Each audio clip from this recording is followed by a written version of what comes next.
할머니 돈 있으시면 저 폐건물 꼭 사셔야 해요. 박정자는 소년을 멍하니 바라봤습니다.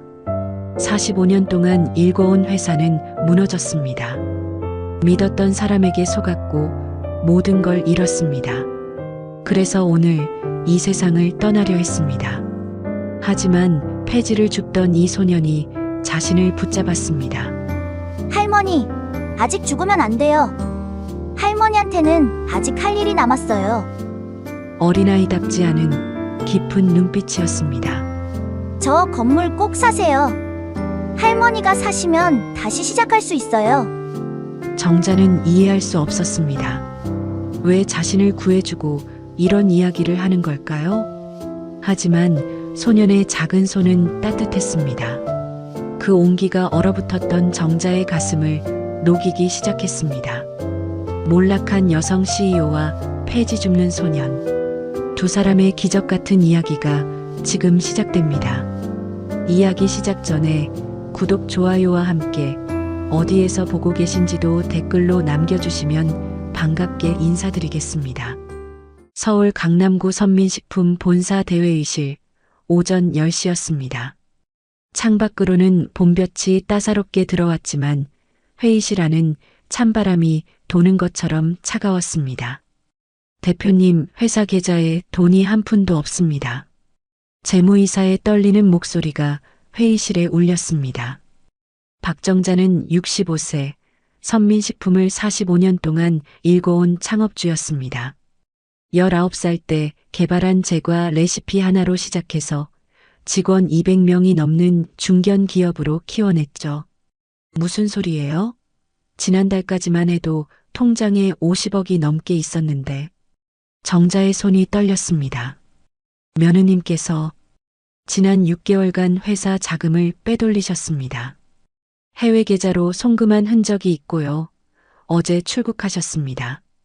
그 말을 듣는 순간 정자의 머릿속이 하얘졌습니다. 며느리 김유정은 10년 전 아들이 등산 사고로 세상을 떠난 뒤 정자가 유일하게 의지했던 사람이었습니다. 어머님, 회사 일은 제가 할게요. 어머님은 이제 좀 쉬세요. 그렇게 말하던 며느리의 얼굴이 떠올랐습니다. 믿었던 사람에게 뒤통수를 맞은 기분이었죠. 그리고 더 심각한 게 있습니다. 재무이사가 서류를 건넸습니다. 우리 회사 신제품 레시피가 경쟁사로 넘어갔습니다. 며느님이 회사 기밀을 팔아넘긴 겁니다. 정자는 서류를 보다가 그 자리에 주저앉았습니다. 45년 인생을 걸어온 회사가 하루아침에 무너지는 순간이었습니다. 은행에서 대출 상환 독촉이 들어왔고 다음 주면 부도 처리됩니다. 이사들은 모두 고개를 숙였습니다.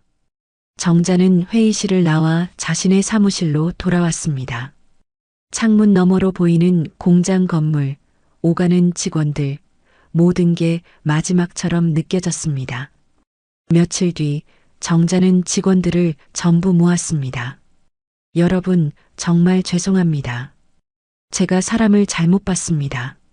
정자는 직원들 앞에서 허리를 깊이 숙였습니다.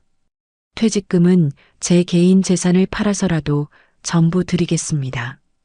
직원들 중에는 20년, 30년을 함께한 사람들이 많았습니다. 사장님, 저희가 뭘 도와드릴까요?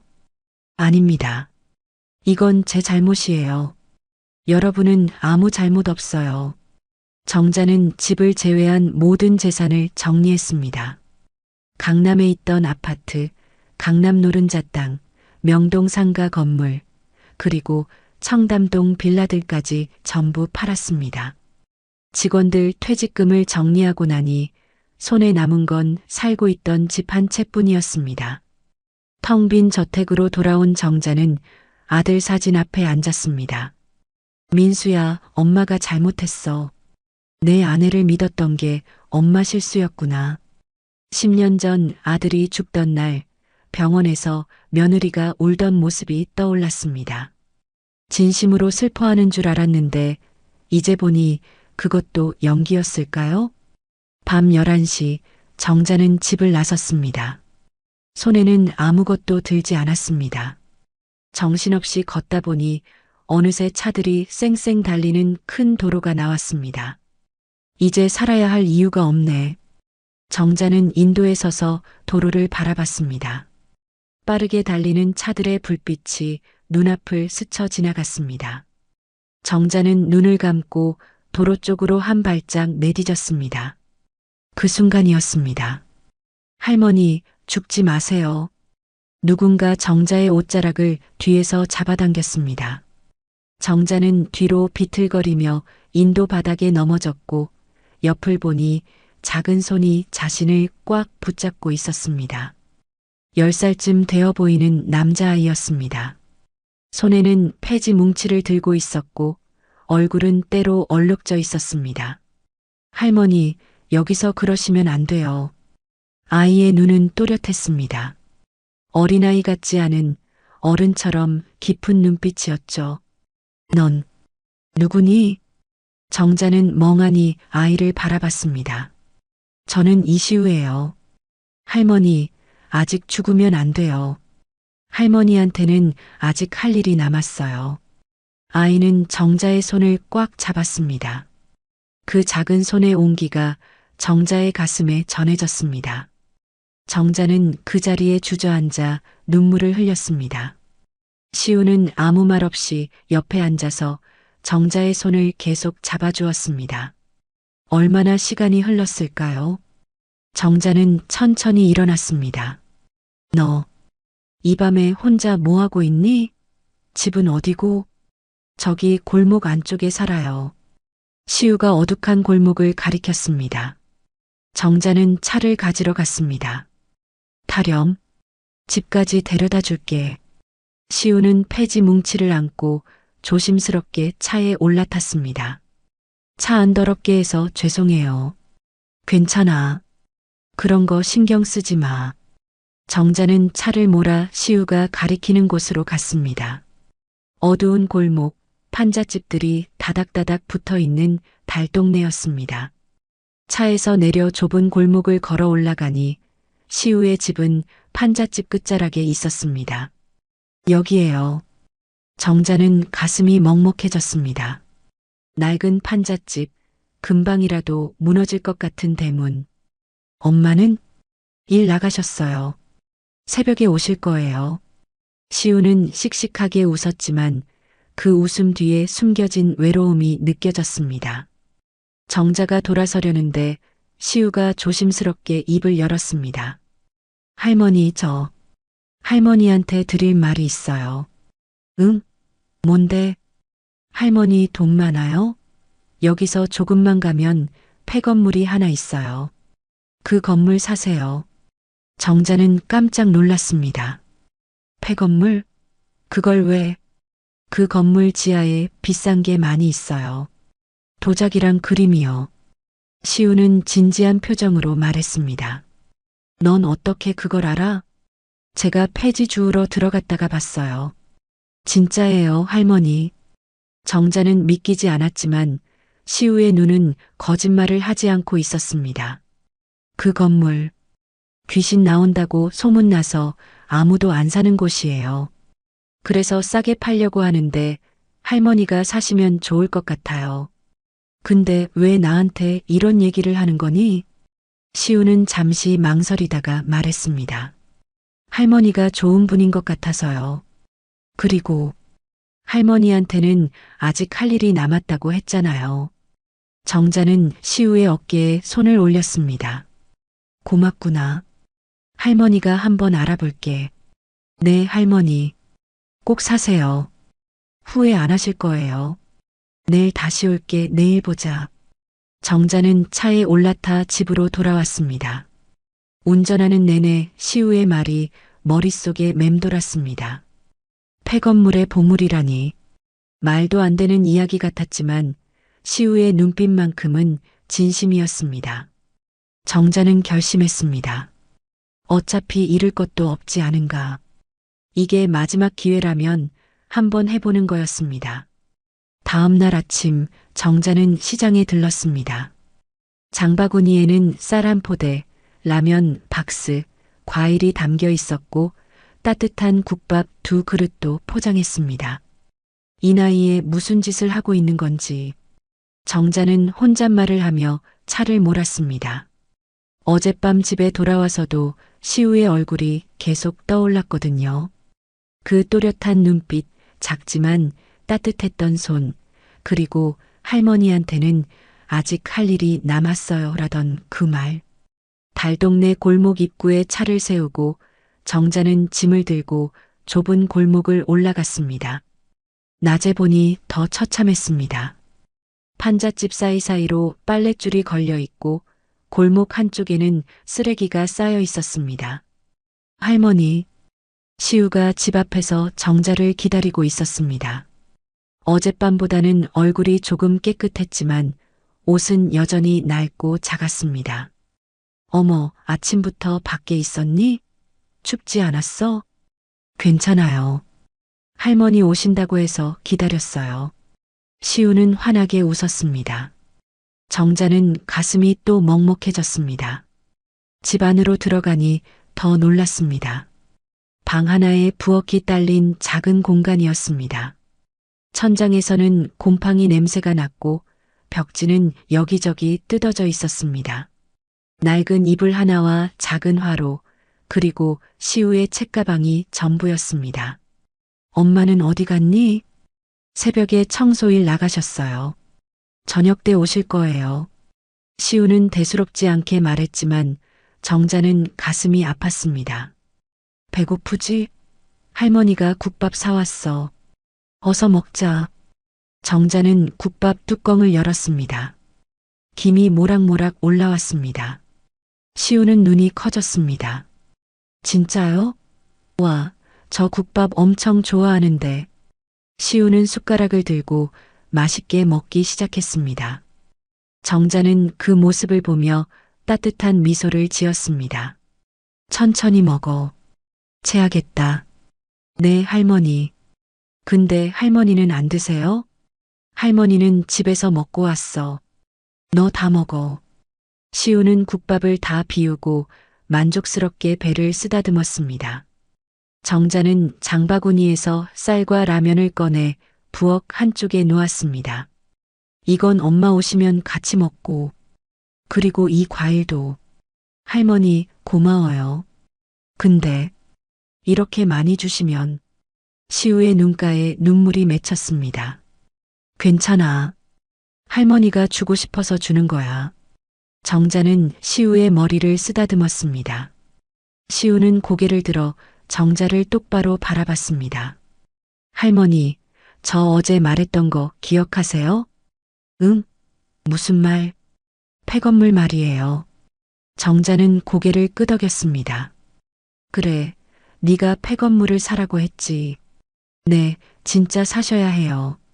시우는 진지한 표정이었습니다. 그 건물이 어디 있는데? 여기서 10분만 걸어가면 있어요. 제가 안내해 드릴게요. 시우는 정자의 손을 잡고 밖으로 나갔습니다. 골목을 빠져나와 조금 걸으니 낡은 3층 건물이 나타났습니다. 벽은 금이 가 있고 창문은 깨져 있었습니다. 건물 앞에는 매물 표지판이 붙어 있었습니다. 저 건물이야? 네, 여기요. 정자는 건물을 올려다봤습니다. 흉물이라는 말이 딱 맞았습니다. 근데 이 건물을 왜 사라는 거니? 시우는 잠시 망설이더니 입을 열었습니다. 할머니, 저 건물 지하에 보물이 있어요. 보물? 네, 비싼 도자기랑 그림이요. 제가 봤어요. 정자는 놀랐습니다. 너 그 안에 들어갔었니? 네, 한번 몰래 들어가 봤어요. 폐지 주우러 갔다가요. 시우는 손가락으로 건물 옆 깨진 담장을 가리켰습니다. 저기로 들어가면 지하로 가는 계단이 있어요. 정자는 믿기지 않았지만 시우의 눈은 거짓말을 하지 않았습니다. 근데 이 건물 주인은 왜 그걸 모를까? 아마 몰라서 그런 것 같아요. 지하에 문이 잠겨 있었는데 저는 작아서 틈으로 들어갈 수 있었거든요. 정자는 심장이 빨리 뛰기 시작했습니다. 만약 시우의 말이 진짜라면 집을 팔아서 저 건물을 사면 되는 걸까? 하지만 만약 거짓이라면 마지막 남은 재산마저 날리는 거였습니다. 할머니, 저 거짓말 안 해요. 진짜예요. 시우는 정자의 손을 꽉 잡았습니다. 정자는 시우를 바라봤습니다. 이 아이는 왜 자신을 이렇게 도우려는 걸까요? 어제는 목숨을 구해줬고 오늘은 이런 정보까지. 알았어. 할머니가 알아볼게. 정자는 부동산에 전화를 걸었습니다. 여보세요? 달동네 쪽에 있는 3층 건물 매물 있잖아요. 그거 주인 연락처 좀 알려주세요. 부동산 중개인은 놀란 목소리로 물었습니다. 아니, 그 흉물을 왜요? 거긴 귀신 나온다고 소문난 데라 아무도 안 사는데. 그래도 한번 알아보고 싶어서요. 알겠습니다. 잠시만 기다리세요. 정자는 전화를 끊고 시우를 받습니다. 할머니, 꼭 사세요. 후회 안 하실 거예요. 시우의 눈빛은 확신에 차 있었습니다. 정자는 결심했습니다. 이게 마지막 도박이라면 한번 해보는 거였습니다. 어차피 잃을 것도 없었으니까요. 다음 날 아침 정자는 부동산 중개소를 찾아갔습니다. 사장님, 달동네 쪽에 있는 3층 폐건물 말인데요. 그거 얼마예요? 중개인은 놀란 표정을 지었습니다. 아니, 그 흉물을 왜요? 거긴 10년째 안 팔려서 방치된 곳입니다. 귀신 나온다고 소문도 났고요. 그래도 한번 보고 싶어서요. 주인이 2억에 내놨는데 아무도 거들떠도 안 봅니다. 1억 5천이면 바로 팔 거예요. 정자는 가슴이 두근거렸습니다. 집을 팔면 3억 정도 나올 텐데 1억 5천이면 충분했습니다. 제가 한번 볼 수 있을까요? 정 그러시겠다면야. 열쇠 가져올 테니 건물 앞에서 기다리세요. 정자는 시우네 집으로 걸어갔습니다. 시우야, 할머니야. 지금 시간 있니? 네, 할머니. 괜찮아요. 정자와 시우는 폐건물 앞으로 갔습니다. 중개인도 곧 도착했습니다. 여기입니다. 보시다시피 상태가 영 아니죠? 건물 외벽은 금이 가 있었고 1층 창문은 깨져 있었습니다. 중개인이 녹슨 자물쇠를 열자 삐걱거리는 소리와 함께 문이 열렸습니다. 안으로 들어가니 먼지 냄새가 코를 찔렀습니다. 조심하세요. 바닥이 안 좋아서 다치실 수도 있어요. 1층에는 텅 빈 공간만 있었습니다.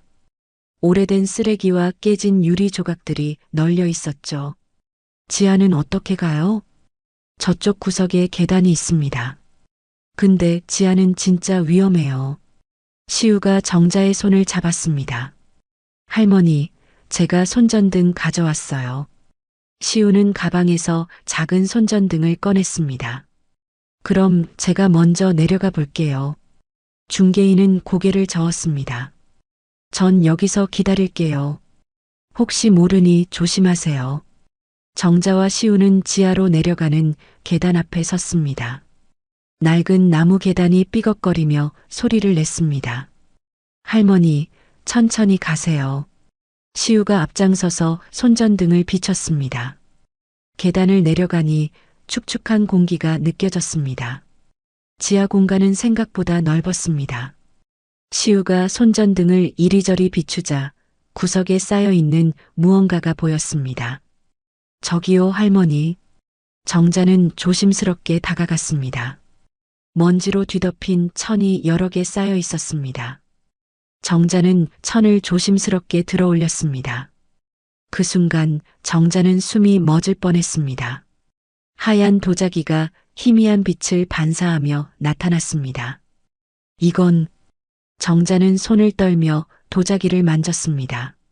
매끄러운 표면, 우아한 곡선, 그리고 밑바닥에 새겨진 낡은 글씨. 제과 사업을 하면서 골동품에 관심이 많았던 정자는 한눈에 알아볼 수 있었습니다. 이거 조선시대 백자 아닌가? 시우가 옆에서 고개를 끄덕였습니다. 저도 그렇게 생각했어요. 정자는 다른 천들도 하나씩 들어 올렸습니다. 청아백자, 분청사기, 그리고 크고 작은 도자기들이 10점 넘게 쌓여 있었습니다. 하느님 맙소사. 정자의 손은 계속 떨렸습니다. 할머니, 저쪽에도 있어요. 시우가 반대편 벽을 가리켰습니다. 거기에는 나무 액자들이 세워져 있었습니다. 정자는 액자 하나를 들어 올려 먼지를 털어냈습니다. 산수화였습니다. 오른쪽 아래에는 작은 도장이 찍혀 있었습니다. 정자는 숨을 삼켰습니다.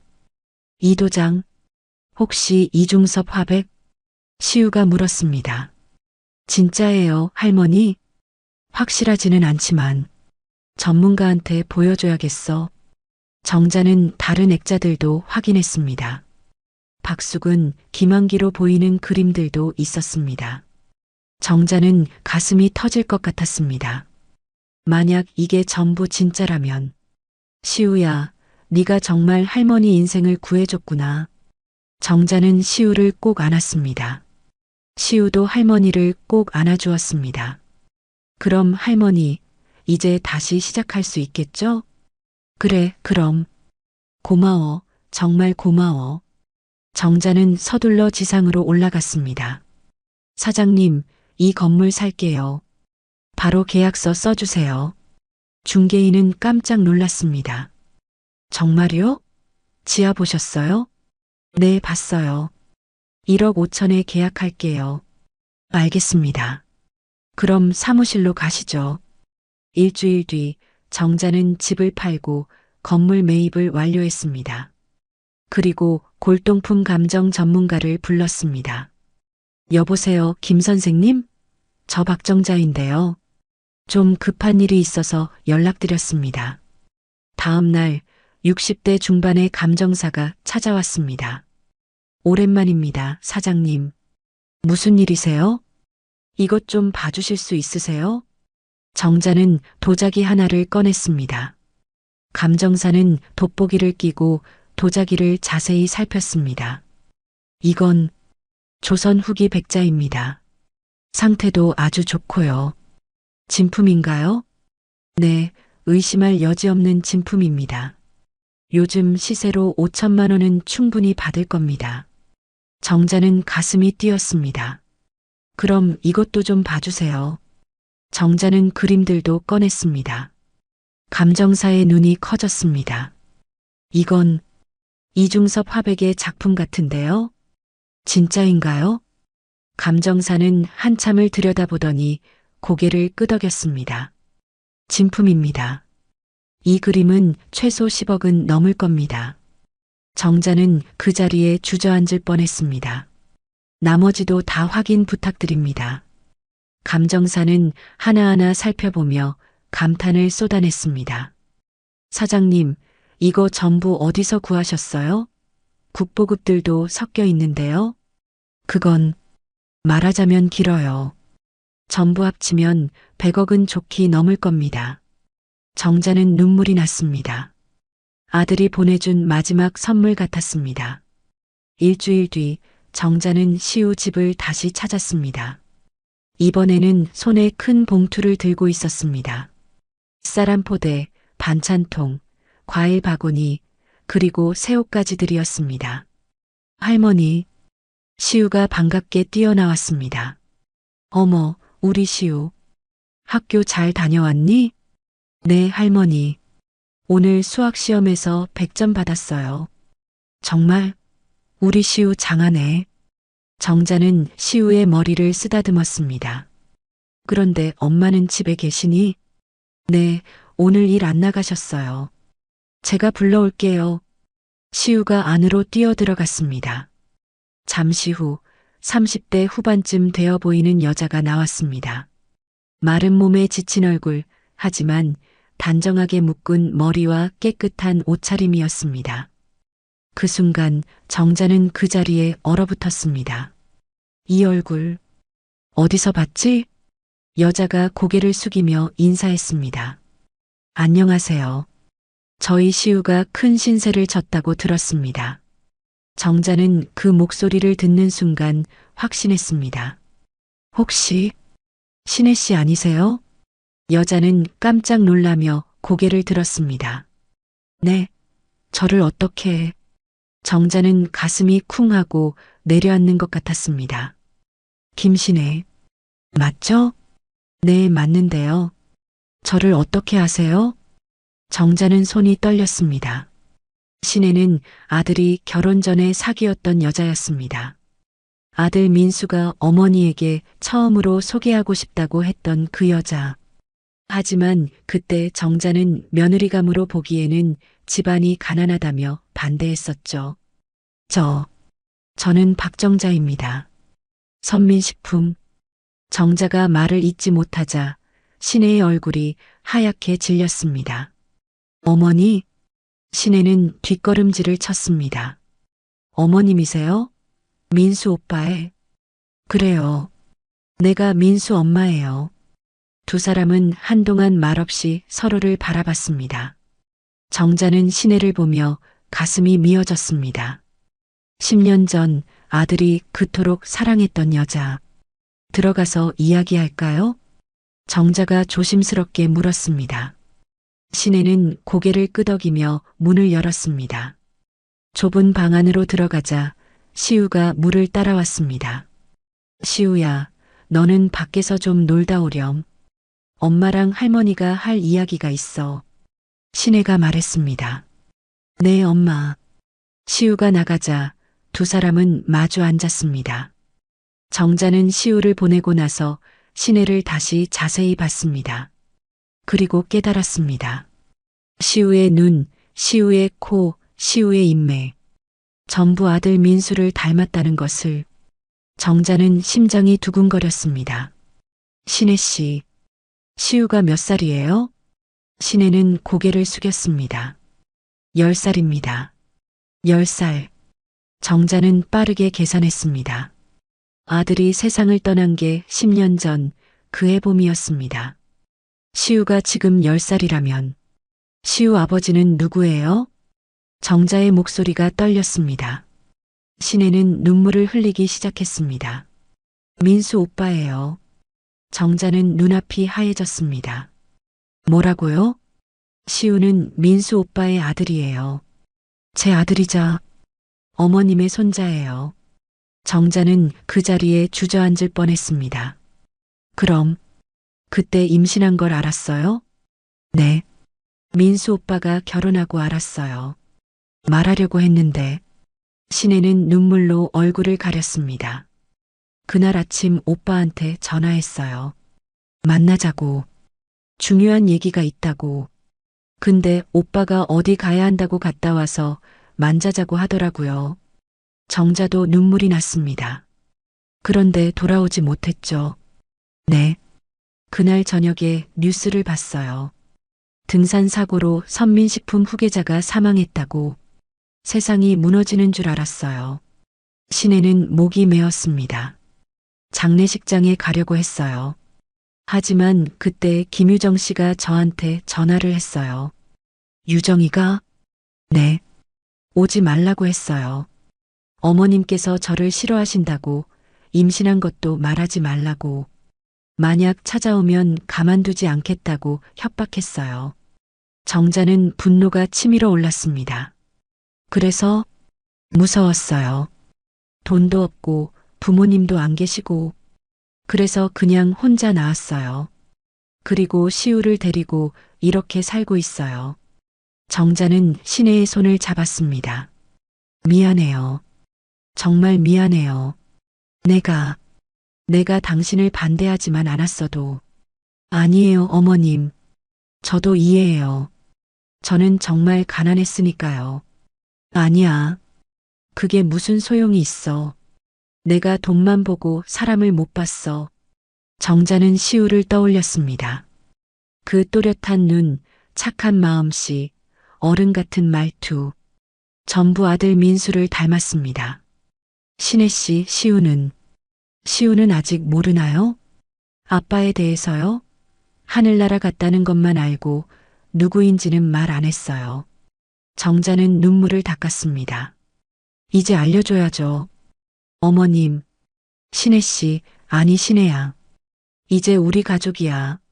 늦었지만 이제라도 우리 함께 살자.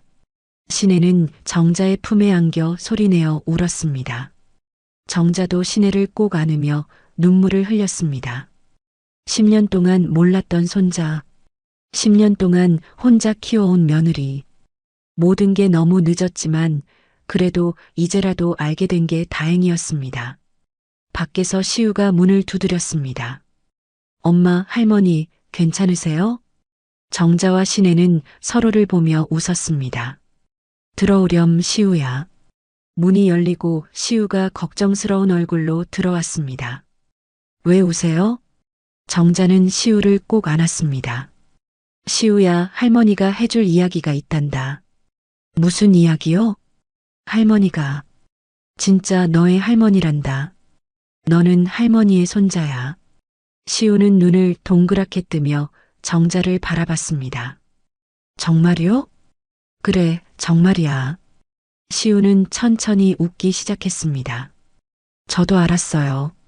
처음 할머니 봤을 때부터요. 정자는 놀라며 물었습니다. 어떻게 알았니? 그냥 느낌이요. 할머니가 우리 가족 같았어요.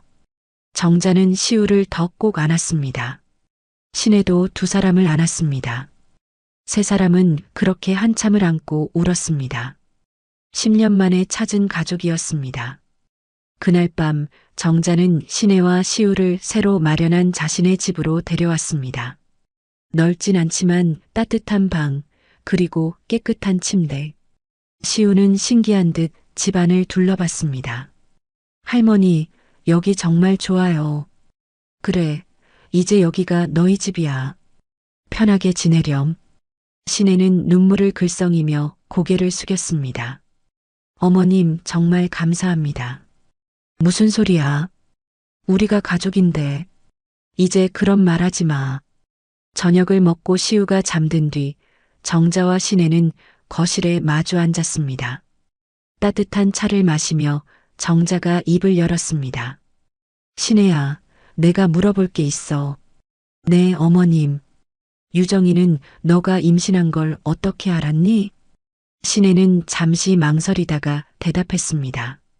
사실 이상한 일이 있었어요. 이상한 일? 신혜는 숨을 깊게 들이마셨습니다. 민수 오빠가 죽기 며칠 전이었어요. 제가 오빠네 회사 근처에 갔었거든요. 오빠를 만나서 임신 사실에 대해 말해주려고요. 정자는 귀를 기울였습니다. 회사 로비에서 기다리면 만날 수 있지 않을까 하며 기다리는데 유정 씨가 전화 통화하는 게 들렸어요. 무슨 내용이었어? 신혜의 목소리가 떨렸습니다. 이번 주말에 처리할 거라고. 산에서 밀어버리면 사고로 보일 거라고. 정자는 손에 들고 있던 찻잔을 떨어뜨릴 뻔했습니다. 뭐라고? 처음엔 무슨 소린가 했어요. 설마 했죠. 근데 그 주말에 오빠가 산에 가는 줄 알았다면 바로 말했을 거예요. 신혜는 더 이상 말을 잇지 못하고 눈물을 흘렸습니다. 정자는 온몸이 얼어붙는 것 같았습니다. 그걸 왜 그때 말하지 않았어? 무서웠어요. 유정 씨가 통화하다 저를 발견하고는 깜짝 놀라며 저한테 경고했었거든요. 입 벌리면 가만 안 둔다고. 그리고 증거도 없었어요. 제가 들은 것뿐이니까요. 정자는 분노가 치밀어 올랐습니다. 그럼 민수는 내 아들은 사고로 죽은 게 아니라는 거야? 저도 확신할 수는 없어요. 하지만 그날 이후로 계속 의심했어요. 정자는 일어나서 방으로 갔습니다. 서랍 깊숙이 넣어뒀던 서류 뭉치를 꺼냈습니다. 아들의 등산 사고 관련 경찰 보고서였습니다. 거실로 돌아와 신혜와 함께 서류를 펼쳤습니다. 여기 봐. 사고 당일 일기예보는 맑음이었대. 바람도 거의 없었고. 그럼 왜? 경찰 조사에서는 갑자기 발을 헛디뎠다고 했어. 목격자는 같이 간 등산 친구 한 명뿐이었고 정자는 서류를 넘겼습니다.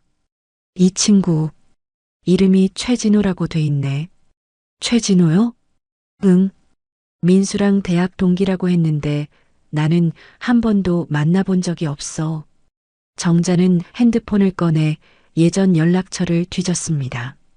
민수의 친한 친구 성훈이의 번호가 있었습니다. 여보세요? 성훈아, 나 민수 엄마야. 아, 어머니. 안녕하세요. 너 혹시 최진호라는 사람 알아? 민수랑 대학 동기였다는데. 전화기 너머로 잠시 침묵이 흘렀습니다. 어머니, 최진호는 민수 형이랑 친한 친구가 아니었어요. 정자의 심장이 쿵 하고 내려앉았습니다. 그럼 누구야? 그 사람. 형수님, 아니 유정 씨 대학 선배예요. 그때 유정 씨가 형한테 소개시켜줬던 거로 알고 있어요. 정자는 숨이 막혔습니다. 확실해? 네. 저도 한두 번 본 적 있는데 민수 형은 그 사람을 별로 안 좋아했어요. 근데 유정 씨가 자꾸 만나자고 해서 어쩔 수 없이 만났던 것 같아요. 고맙다, 성훈아. 큰 도움이 됐어. 전화를 끊고 정자는 시내를 봤습니다. 시내야, 이거 우연이 아니야. 어머님, 유정이가 계획한 거야. 자기 친한 선배를 등산에 보내서 정자는 더 이상 말을 잇지 못했습니다. 자신의 아들이 며느리 손에 죽었다는 것을 받아들이기 힘들었습니다. 어머님, 그럼 어떻게 하실 거예요? 정자는 눈을 감았습니다.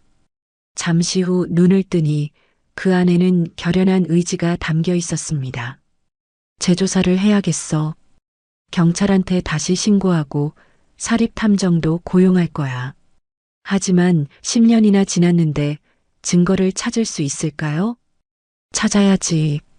민수를 위해서라도. 그리고 정자는 시우가 자고 있는 방을 바라봤습니다. 시우를 위해서라도. 내 손자가 아버지 없이 자란 이유를 밝혀야 해. 다음 날 아침 정자는 유명한 사립탐정 사무소를 찾았습니다. 50대 중반의 탐정이 정자를 맞이했습니다. 사장님, 무슨 일로 오셨습니까?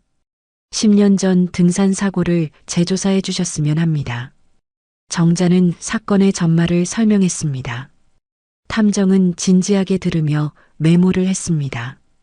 일단 당시 등산 동행자였던 최진호부터 찾아봐야겠네요. 그 사람 지금 어디 있나요? 제가 알아보겠습니다. 부탁드립니다. 비용은 얼마가 들든 상관없어요. 알겠습니다. 최선을 다하겠습니다. 정자는 집으로 돌아왔습니다. 거실에서 시우가 숙제를 하고 있었습니다. 할머니, 다녀오셨어요? 그래, 시우야. 정자는 시우 옆에 앉았습니다. 시우의 얼굴을 보니 죽은 아들의 얼굴이 겹쳐 보였습니다. 할머니, 왜 그러세요? 아니야. 그냥 우리 시우가 너무 예뻐서. 시우는 환하게 웃었습니다. 정자는 마음속으로 다짐했습니다. 민수야, 엄마가 반드시 진실을 밝혀낼게. 내 아들, 우리 시우를 지킬게. 정자는 시우의 머리를 쓰다듬으며 조용히 눈물을 흘렸습니다. 분노와 슬픔, 그리고 복수심. 세 가지 감정이 정자의 가슴 속에서 불타올랐습니다. 며느리 유정에 대한 복수가 이제 막 시작되려 하고 있었습니다. 2주가 지난 어느 날 사립탐정이 정자에게 전화를 걸어왔습니다. 사장님, 중요한 정보를 찾았습니다. 지금 만날 수 있으시겠습니까? 네, 당장 가겠습니다. 정자는 서둘러 탐정 사무소로 향했습니다. 사무실 책상 위에는 두툼한 서류 뭉치와 사진들이 놓여 있었습니다. 사장님, 앉으세요. 보여드릴 게 많습니다. 탐정은 첫 번째 사진을 꺼냈습니다. 이 사진을 보시죠.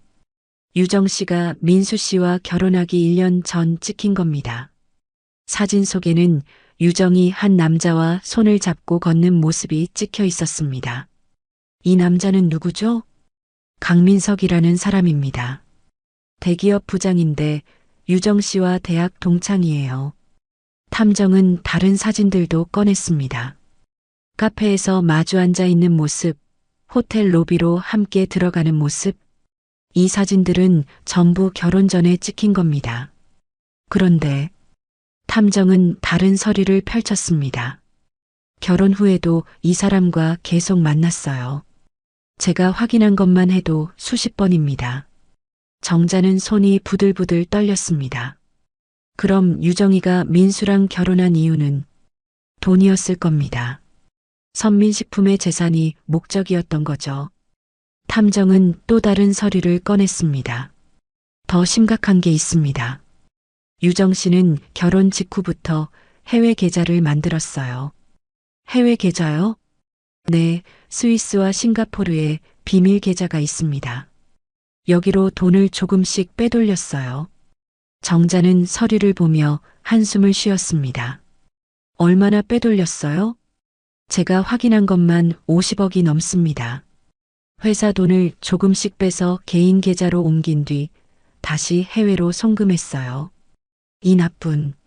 정자는 더 이상 말을 잇지 못했습니다. 그리고 산업 스파이 건도 확인했습니다. 탐정은 또 다른 증거를 보여줬습니다. 유정 씨는 경쟁사 임원과 정기적으로 만났어요. 회사 기밀을 넘긴 대가로 10억을 받았습니다. 증거가 있어요? 네, 계좌 이체 기록이 있습니다. 그리고 당시 경쟁사 직원의 증언도 확보했어요. 정자는 가슴이 터질 것 같았습니다. 그런데 사장님, 가장 중요한 걸 말씀드려야겠습니다. 탐정의 표정이 어두워졌습니다. 등산 사고건 말이에요. 정자는 몸을 앞으로 기울였습니다. 찾았어요? 네. 최진호를 찾았습니다. 어디 있어요? 현재 필리핀에 살고 있습니다. 한국을 떠난 지 9년 됐어요. 9년이면 민수가 죽고 1년 뒤네요. 맞습니다. 그리고 그가 떠나기 직전에 유정 씨로부터 큰 돈을 받았어요. 탐정은 은행 거래 내역을 보여줬습니다. 5억 원입니다.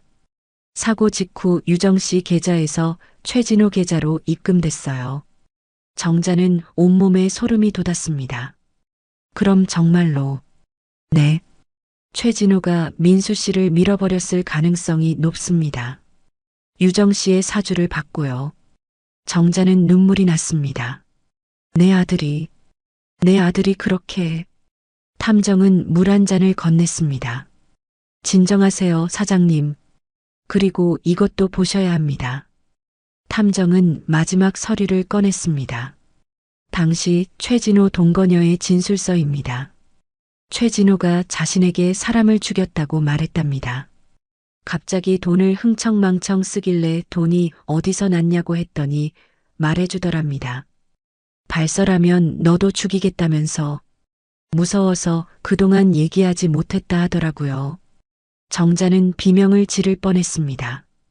사고가 아니었어. 살인이었어. 네.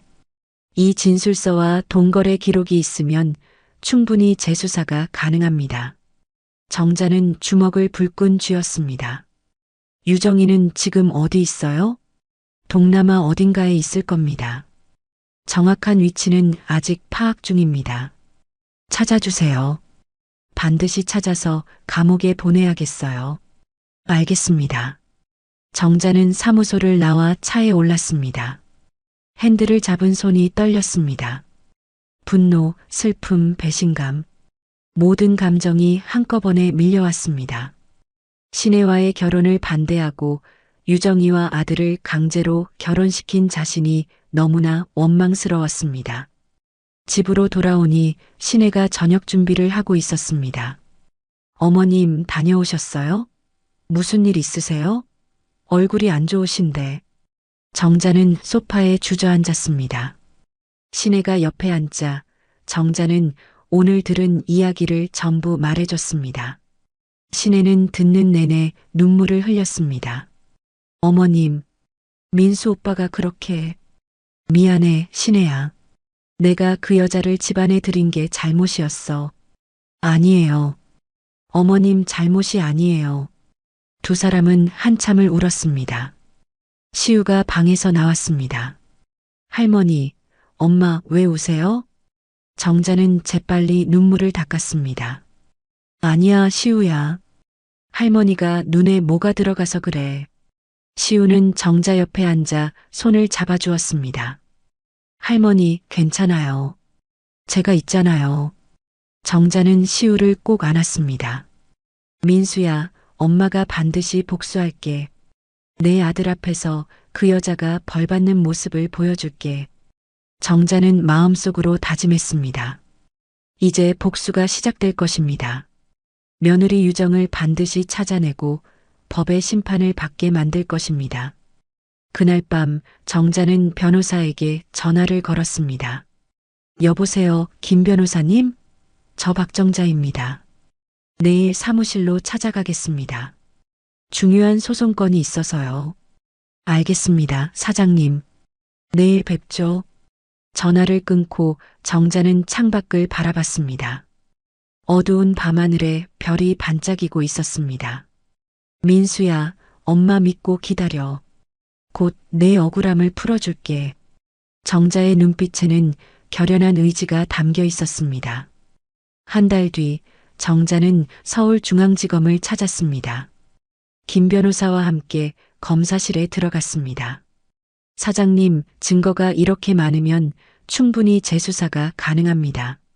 40대 중반의 박 검사가 서류를 검토하며 말했습니다. 횡령, 산업 스파이, 그리고 살인교사 혐의까지. 이건 중범죄입니다. 검사님, 유정이 이 못된 것을 꼭 잡아서 벌 주세요.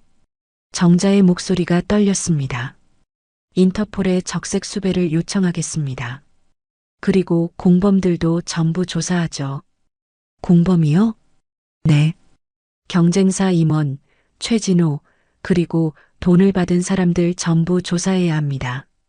박 검사는 전화를 걸었습니다. 형사과장님, 저 박민호 검사입니다. 긴급 수백 건이 있습니다. 며칠 뒤 경찰은 경쟁사 임원 강태수를 체포했습니다. 뉴스에 대서특필됐습니다. 부도난 선민식품회사 기밀 유출 사건, 대기업 임원 긴급 체포. 정자는 뉴스를 보며 작은 위안을 얻었습니다.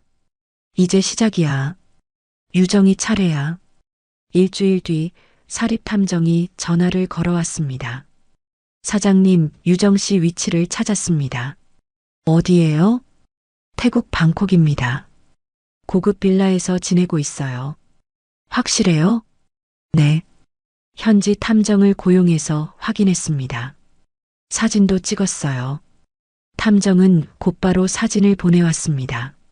사진 속 유정은 선글라스를 끼고 수영장 옆에 앉아 있었습니다. 여유로운 표정으로 와인을 마시고 있었죠.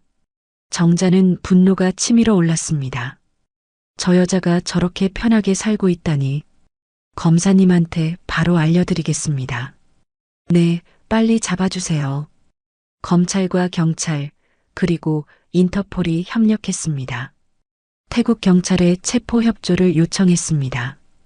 보름 뒤 드디어 연락이 왔습니다. 사장님, 유정 씨를 체포했습니다. 정자는 무릎이 꺾일 뻔했습니다. 정말요? 네.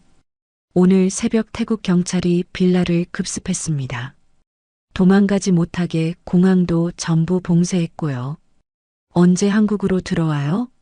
내일 오후 인천공항으로 송환됩니다. 정자는 전화를 끊고 신혜를 불렀습니다. 신혜야, 유정이를 잡았대. 신혜는 눈물을 흘렸습니다. 정말요, 어머님? 그래. 내일 한국에 들어온대. 민수 오빠도 이제 편히 쉴 수 있겠네요. 정자는 시우를 불렀습니다.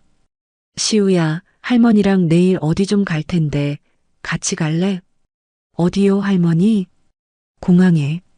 할머니가 꼭 봐야 할 사람이 있어. 다음 날 오후 2시 인천공항 입국장. 기자들이 몰려 있었습니다. 선민식품 전 대표 며느리 김유정, 오늘 송환. 카메라 플래시가 터졌습니다. 정자는 시우의 손을 꼭 잡고 입국장 앞에 서 있었습니다. 시내는 너무 괴로워서 집에 남았습니다. 할머니, 떨고 계세요. 괜찮아, 시우야. 할머니는 괜찮아. 입국장 문이 열렸습니다. 수갑을 찬 유정이 형사들과 함께 나타났습니다. 머리는 부스스했고 얼굴은 화장기 없이 창백했습니다. 유정은 정자를 보자 눈을 크게 떴습니다. 어머님. 정자는 차갑게 유정을 바라봤습니다. 유정이 다가오려 했지만 형사가 막았습니다. 어머님 저는 억울합니다. 오해예요. 기자들이 몰려들었습니다. 김유정 씨, 횡령 혐의 인정하십니까? 살인교사 혐의는 어떻게 생각하십니까? 유정은 눈물을 흘리며 소리쳤습니다. 저는 아무것도 안 했어요. 누명이에요. 정자는 한 발짝 앞으로 나섰습니다. 아직도 거짓말을 하는구나. 유정은 정자를 바라봤습니다. 어머님, 제 말 좀 들어주세요. 들을 필요 없어. 증거가 다 있으니까. 정자는 시우를 앞으로 데려왔습니다. 그리고 이 아이 봐. 민수의 아들이야. 유정의 얼굴이 하얗게 질렸습니다. 뭐라고요? 너가 숨기려고 했던 아이. 유정은 비틀거렸습니다. 시우는 유정을 똑바로 바라봤습니다. 할머니, 이 아줌마 무서워요. 유정의 눈에서 눈물이 흘렀습니다. 어머님, 저는 이제 와서 무슨 말을 해도 소용없어. 법이 판단할 거다. 형사가 유정을 호송 차량으로 데려갔습니다. 유정은 끌려가면서도 뒤를 돌아봤습니다. 어머님. 정자는 고개를 돌렸습니다. 더 이상 볼 필요가 없었습니다. 차가 떠나고 정자는 시우를 안았습니다. 시우야, 괜찮니? 네, 할머니. 저 여자가 나쁜 사람이죠? 그래. 아주 나쁜 사람이야. 이제 잡혔으니 할머니도 편해지실 거죠? 정자는 시우를 꼭 안았습니다. 그래. 이제 할머니가 편해질 거야. 집으로 돌아오는 차 안에서 정자는 창밖을 바라봤습니다. 10년 만에 진실이 밝혀지는 순간이었습니다. 하지만 가슴 한구석은 여전히 아팠습니다. 아들은 돌아오지 않으니까요. 할머니, 울지 마세요. 시우가 정자의 손을 잡았습니다. 제가 있잖아요. 제가 할머니 아들이 될게요. 정자는 시우를 보며 웃었습니다. 눈물이 났지만 이번엔 행복한 눈물이었습니다. 고마워, 시우야. 할머니는 네가 있어서 정말 행복해. 집에 도착하니 시내가 기다리고 있었습니다. 어머님, 어떻게 됐어요? 잡았어. 유정이를 잡았어. 시내는 정자를 안으며 울었습니다. 민수 오빠, 이제 편히 쉬세요. 세 사람은 거실에 앉아 한참을 울었습니다. 슬픔과 안도감이 뒤섞인 눈물이었습니다. 그날 밤 뉴스에는 유정의 체포 소식이 대서특필됐습니다. 선민식품 횡령 사건, 며느리 김유정 송환, 살인교사 혐의도 추가. 정자는 뉴스를 보며 아들 사진 앞에 앉았습니다. 민수야, 봤니? 엄마가 해냈어. 이제 내 억울함이 풀렸어. 정자는 아들 사진에 손을 얹었습니다. 엄마가 시우 잘 키울게. 네가 못다한 사랑, 엄마가 대신 줄게. 밖에서는 봄바람이 불어왔습니다. 긴 겨울이 끝나고 이제 봄이 오는 것 같았습니다. 3개월 뒤 서울중앙지방법원 대법정. 방청 석은 사람들로 가득 찼습니다. 정자는 시내, 시우와 함께 앞줄에 앉았습니다. 전원 기립. 판사가 들어오자 법정 앞 모든 사람이 일어섰습니다. 재판장 앞에는 수갑을 찬 유정이 서 있었습니다. 교도소 생활 3개월 만에 유정은 완전히 달라져 있었습니다. 머리는 희끗희끗해졌고 얼굴은 깊은 주름이 생겼습니다. 피고인 김유정, 횡령, 산업 스파이, 살인교사 혐의로 기소되었습니다. 판사가 서류를 읽기 시작했습니다. 먼저 횡령건부터 다루겠습니다. 피고인은 6년간 회사 자금 50억 원을 빼돌렸습니다.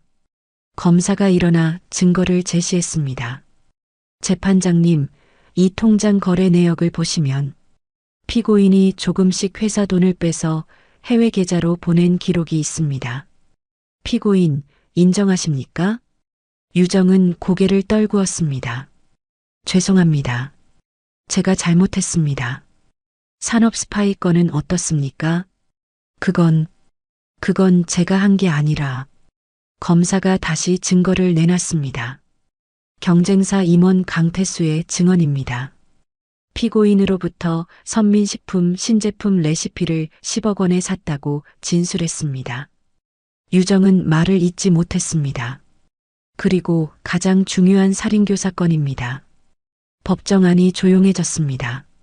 피고인은 박민수 씨를 살해하기 위해 최진호에게 5억 원을 주고 사주했습니다. 방청석에서 한숨소리가 들렸습니다. 정자는 눈을 감았습니다. 유정은 눈물을 흘리기 시작했습니다.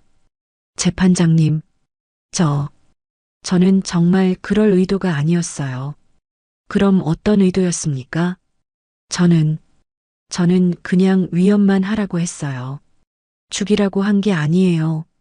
방청석이 웅성거렸습니다. 판사가 방망이를 두드렸습니다. 조용히 하십시오. 정자는 유정을 차갑게 바라봤습니다.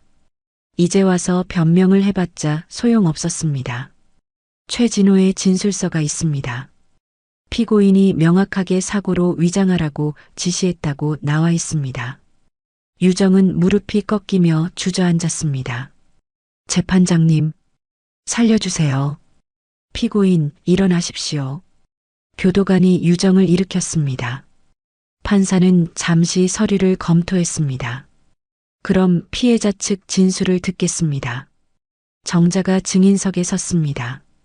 박정자 씨, 피고인에게 하실 말씀이 있으십니까? 정자는 유정을 똑바로 바라봤습니다. 저는 유정이를 딸처럼 믿었습니다. 아들이 세상을 떠난 뒤 유일한 가족이라고 생각했어요. 유정은 고개를 들지 못했습니다. 하지만 당신은 처음부터 우리 가족을 이용했어요. 돈이 목적이었죠. 어머님, 제발 어머님이라고 부르지 마세요. 당신은 더 이상 제 며느리가 아닙니다.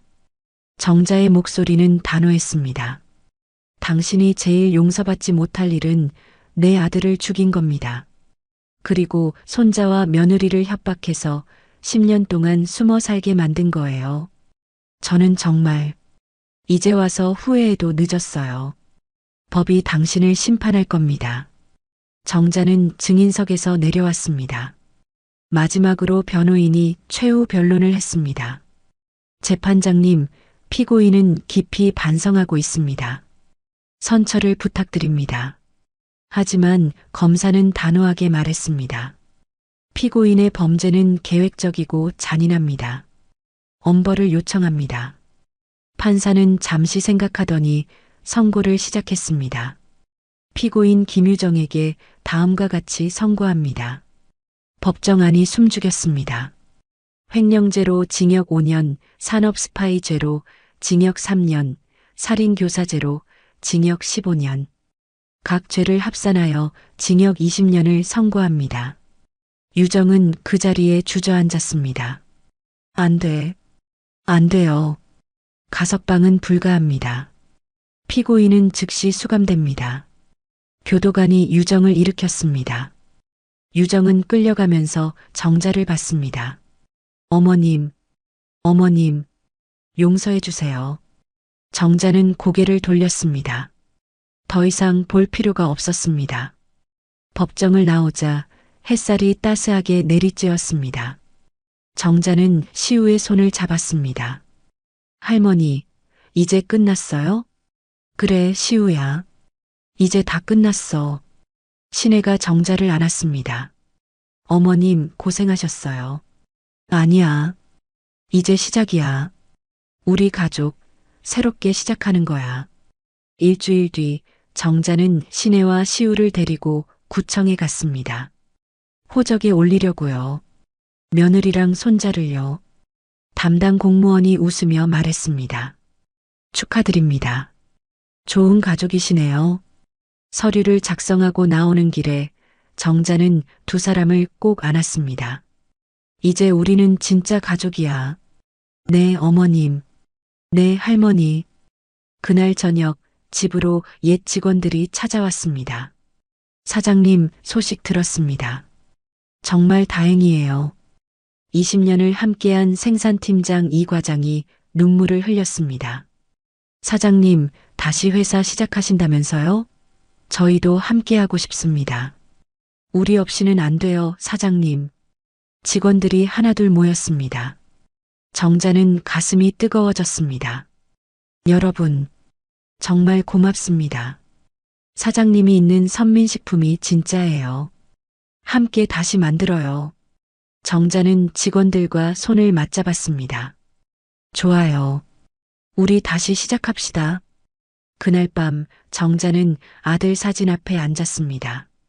민수야, 봤니? 엄마가 해냈어. 이제 시우랑 시내랑 함께 회사 다시 만들 거야. 정자는 사진을 쓰다듬었습니다. 네가 지켜주고 있는 거지? 고마워, 아들아. 밖에서 시우가 불렀습니다. 할머니, 같이 저녁 먹어요. 정자는 웃으며 일어났습니다. 그래, 간다. 새로운 시작이었습니다. 재판이 끝난 지 한 달 뒤, 정자는 폐건물에서 나온 도자기와 그림을 경매에 내놓았습니다. 서울 시내 유명 경매장에서 진행됐습니다. 조선 백자 시작가 3천만 원. 경매사의 목소리가 울렸습니다. 3,500, 4천, 5천만 원. 낙찰가는 7천만 원이었습니다. 이중섭 화백의 그림은 12억에 낙찰됐습니다. 전부 합쳐서 120억을 손에 쥐게 됐습니다. 어머님, 정말 대단하세요. 시내가 감탄했습니다. 이제 시작이야. 이 돈으로 다시 공장을 세울 거야. 정자는 경기도 외곽의 작은 공장 부지를 알아봤습니다. 여기 어때요? 월세도 저렴하고 교통도 괜찮아요. 부동산 중개인이 2층짜리 작은 건물을 보여줬습니다. 좋아요. 여기로 할게요. 공장을 계약하고 정자는 옛 직원들에게 연락했습니다. 여러분, 저 박정자입니다. 다시 시작하려고 하는데 함께 해주시겠어요? 전화를 받은 직원들은 모두 기뻐했습니다. 사장님, 저 당연히 가야죠. 언제부터 시작하세요? 바로 갈 수 있어요. 일주일 뒤 공장 앞에 옛 직원들이 하나둘 모여들었습니다. 20년을 함께한 생산팀장 이 과장, 품질관리 박 대리, 영업팀 김 과장, 모두 20명이 모였습니다. 사장님, 여러분, 정자는 눈물을 흘렸습니다. 다시 만나서 정말 반가워요. 사장님이 계신 곳이 진짜 선민식품이에요. 직원들도 눈물을 흘렸습니다. 그럼 이제부터 다시 시작합시다. 정자는 주먹을 불끈 쥐었습니다. 처음엔 작은 오븐 2대와 믹서기 몇 개가 전부였습니다. 사장님, 예전처럼 호두파이부터 만들까요? 이 과장이 물었습니다. 아니요. 이번에는 새로운 걸 만들 거예요. 정자는 며칠 밤을 새우며 레시피를 개발했습니다. 시우가 옆에서 지켜봤습니다. 할머니, 뭐 만드세요? 시우야, 할머니가 특별한 과자를 만들고 있어. 정자는 찹쌀가루에 꿀과 버터를 넣고 반죽했습니다. 그리고 얇게 펴서 오븐에 구웠습니다. 바삭하게 구워진 쿠키 위에 견과류와 초콜릿을 얹었습니다. 맛 좀 볼래? 시우가 한 입 베어 물었습니다. 와, 맛있어요. 달콤하면서도 고소해요. 그치?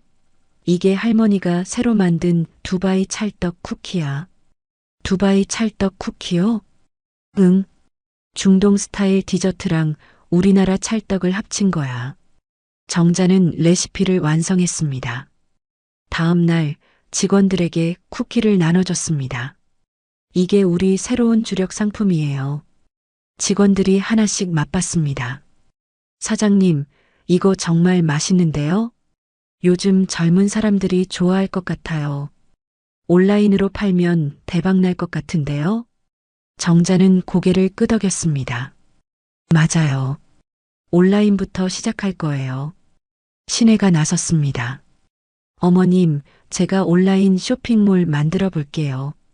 요즘은 인스타그램이랑 유튜브로 많이 홍보하더라고요. 그래, 신혜야, 네가 할 수 있겠어? 네, 제가 배워볼게요. 신혜는 밤마다 온라인 마케팅을 공부했습니다. 시우도 함께 도왔습니다. 엄마, 여기 사진은 이렇게 찍는 게 더 예쁠 것 같아요. 그래, 우리 시우 똑똑하네. 한 달 뒤 온라인 쇼핑몰이 오픈했습니다. 선민식품 두바이 찰떡 쿠키 출시. 처음엔 하루에 몇 개 안 팔렸습니다. 하지만 시우가 학교에서 친구들에게 나눠줬고 그 친구들이 SNS에 올렸습니다. 대박! 이 쿠키 완전 맛있어요. 해시태그 두바이 찰떡 쿠키. 입소문이 나기 시작했습니다. 일주일 뒤 주문이 폭주했습니다. 사장님, 주문이 200개 넘게 들어왔어요. 진짜요? 정자는 믿을 수 없었습니다. 직원들은 밤새 쿠키를 만들었습니다. 힘내세요, 여러분. 우리 회사가 살아나고 있어요. 한 달 뒤 주문은 하루 1000개를 넘어섰습니다. 사장님, 공장이 좁아요. 더 큰 데로 옮겨야 할 것 같아요. 그래요? 그럼 알아봅시다. 3개월 뒤 더 큰 공장으로 이사했습니다. 직원도 10명으로 늘었습니다. 어느 날 중동에서 바이어가 찾아왔습니다. 안녕하세요. 저는 두바이 수입업체 대표입니다. 30대 중반의 아랍 남성이었습니다. 당신들 쿠키가 중동에서 화제예요. 수출하실 의향 있으십니까? 정자는 깜짝 놀랐습니다. 정말요? 네. 한 달에 1만 박스 정도 수입하고 싶습니다.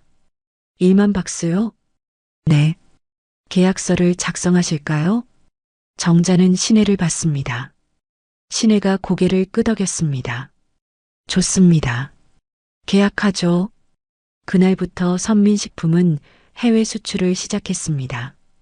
6개월 뒤 회사는 완전히 정상화됐습니다. 직원은 100명으로 늘었고 공장도 3층짜리 건물로 확장했습니다. 어느 날 저녁 정자는 직원들을 전부 모았습니다. 여러분, 고생 많으셨습니다. 우리가 해냈어요. 직원들이 박수를 쳤습니다. 그리고 오늘 특별한 소식이 있어요. 정자는 서류를 꺼냈습니다. 우리 회사가 이번 달에 첫 흑자를 달성했습니다. 와! 직원들이 환호했습니다. 모두 여러분 덕분입니다. 정말 고맙습니다. 이 과장이 눈물을 흘렸습니다. 사장님, 저희야말로 감사합니다. 사장님 없었으면 저희 어떻게 됐을까요? 우리 함께 다시 일어섰잖아요. 이게 진짜 가족이에요. 그날 밤 정자는 집으로 돌아와 아들 사진 앞에 앉았습니다. 민수야, 봤니? 엄마가 다시 일어났어. 시우가 옆에 앉았습니다. 할머니, 아빠한테 이야기하세요? 응. 아빠가 하늘에서 지켜보고 있을 거야. 저도 아빠 보고 싶어요. 정자는 시우를 안았습니다. 시우야, 너는 아빠를 꼭 닮았어. 착하고, 똑똑하고, 따뜻해.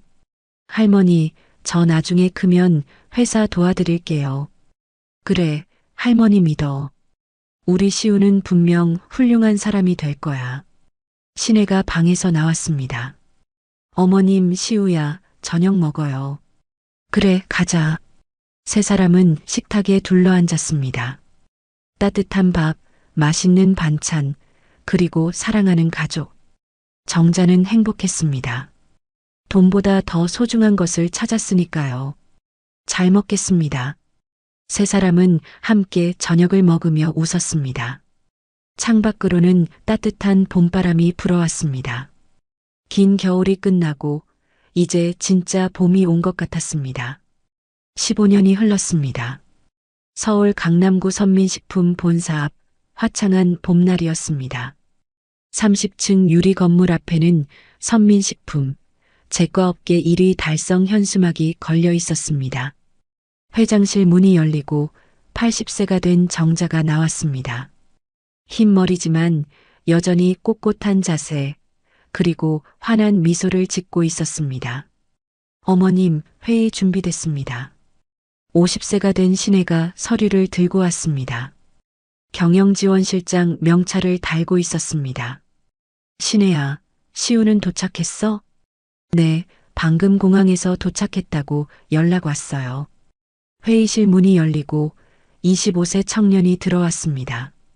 시우였습니다. 키가 훤칠하고 정장이 잘 어울리는 청년으로 자랐습니다. 아버지 민수를 꼭 닮은 얼굴이었습니다. 할머니, 어머, 우리 시우 왔구나. 정자는 시우를 꼭 안았습니다. 하버드에서 MBA 마치느라 고생 많았지? 아니에요, 할머니. 재미있었어요. 시우는 해외 명문 경영대학원을 졸업하고 막 돌아온 참이었습니다. 오늘부터 부사장으로 정식 출근하는 거야. 준비됐어? 네, 할머니. 열심히 하겠습니다. 임원회의가 시작됐습니다. 올해 상반기 매출이 전년 대비 30% 증가했습니다. 재무이사가 보고했습니다. 해외 수출도 15개국으로 확대됐습니다. 영업이사가 덧붙였습니다. 모두 수고하셨어요. 이제 시우 부사장이 해외 사업을 총괄할 겁니다. 정자가 말했습니다. 시우가 일어나 인사했습니다. 임원 여러분, 이시우입니다. 할머니와 어머니가 일궈온 회사를 더 크게 키우겠습니다. 임원들이 박수를 쳤습니다. 부사장님, 잘 부탁드립니다. 회의가 끝나고 정자는 시우를 데리고 옥상으로 올라갔습니다. 서울 시내가 한눈에 보였습니다. 시우야, 15년 전을 기억하니? 네, 할머니. 폐지 줍던 때요. 그래. 그때 네가 할머니를 구해줬어. 정자는 시우의 어깨에 손을 올렸습니다. 이제 할머니도 나이가 많아. 너한테 회사를 물려줄 때가 됐어. 할머니, 아직 건강하시잖아요. 그래도 준비는 해야지. 너는 이 회사를 더 크게 키울 수 있어. 시우는 고개를 끄덕였습니다. 할머니, 제가 꼭 잘하겠습니다. 한 달 뒤 정자의 80세 생일 잔치가 열렸습니다. 강남의 큰 호텔 연회장이었습니다. 업계 인사들, 직원들, 그리고 가족들이 모였습니다. 박정자 회장님의 80세 생신을 축하합니다. 사회자의 멘트가 울렸습니다. 정자는 무대에 올라 인사했습니다. 여러분, 오늘 이렇게 와주셔서 감사합니다. 저는 인생에서 많은 것을 잃었습니다. 아들도 잃었고 회사도 잃었죠. 객석이 조용해졌습니다. 하지만 다시 일어설 수 있었던 건 사람 덕분이었습니다. 정자는 신혜와 시우를 무대로 불렀습니다. 제 며느리 신혜, 그리고 손자 시우. 이 두 사람이 제 인생을 구해줬어요. 박수가 터졌습니다. 돈보다 소중한 건 사람입니다. 가족입니다. 이게 제가 80년 인생을 살며 배운 겁니다. 객석에서 눈물을 흘리는 사람들이 보였습니다.